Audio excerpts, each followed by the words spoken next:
So at that time, did you think that there would be sequel after sequel? No. This was a one-off standalone movie, and it was really one of the things that helped make the Disney Channel, because it did so well. They got ratings that they'd never had. They got ratings that got them noticed in the industry, like this might become a player. And so that was thrilling for them. So then they just cranked out the next one really fast. And I was like, oh, fabulous, it's a sequel. All right, great. And then they came out with the next one. I was like, it's a trilogy. And then they came out with a fourth one. I was like, we're a franchise. And then I really believe, because Kimberly J. Brown wasn't in it, that was, and also by that point, High School Musical, I think, was on their first or second, and they were now, knocking it out of the park. And actually Lucas Grabeel, who went on to be, I forget his character's name in High School Musical, but he had been in he had been in the third Halloween Town movie, and it was so funny because it was his very first job. And he was a huge Ninja Turtle fan. And so he was like, I can't believe, I've actually got an acting job in a movie with April O'Neil. And, but by then, it had become something much bigger. And I think they were like ready to just keep, creating new things. And once they didn't have Kimberly, people loved it, but they didn't love it as much. The fans were kind of upset. And so they moved on. But now everything's being remade, so you never know, what could happen.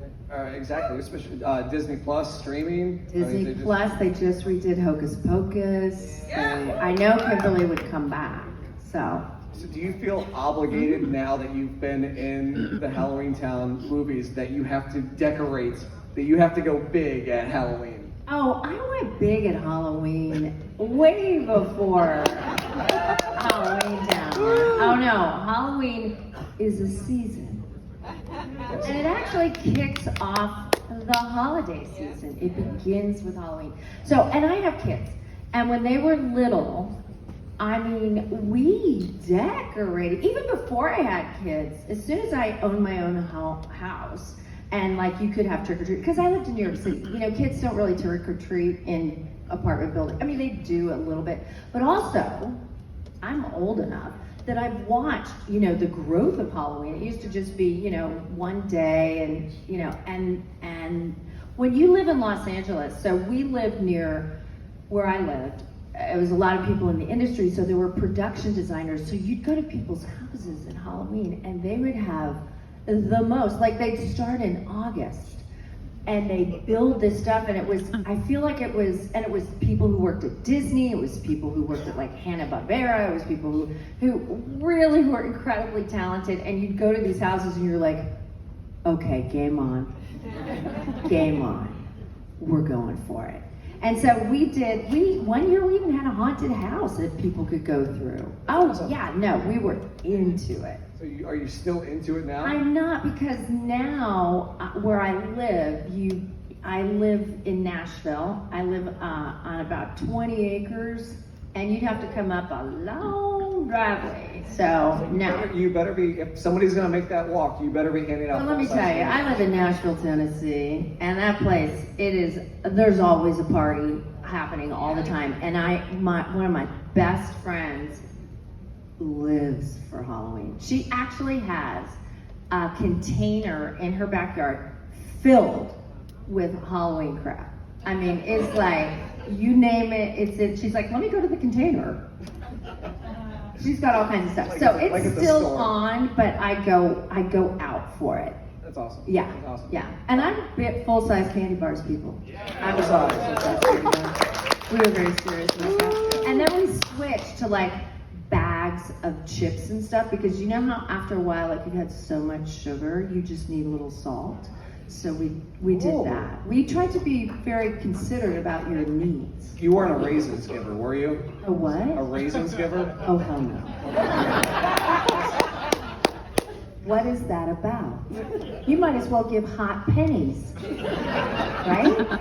I think pumpkins with razor blades. No, apples. There's with very razor few blades. people in here besides you and I that know about people giving pennies for. It's like an urban legend. Have you guys ever heard of that? No. Okay, there's a couple people who haven't, where they used to say like, oh, be careful kids, don't ever eat any unwrapped candy or never eat an apple, because people would stick razor blades in it as if you couldn't see that there was a razor blade jammed in there. It'd just be perfectly concealed. And then they said yes, and people would throw out pennies that they'd had on their stove that they'd heated up so your skin would burn onto the pennies. It was like, thanks. That sounds like fun. That was. But we used to go for UNICEF. Do you remember the UNICEF boxes? No. Trick or treat for UNICEF? Oh, educate me. Oh yeah, they gave them out in school. They were these little orange boxes, and you'd go trick or treat, and then I was always, and trick or treat for UNICEF.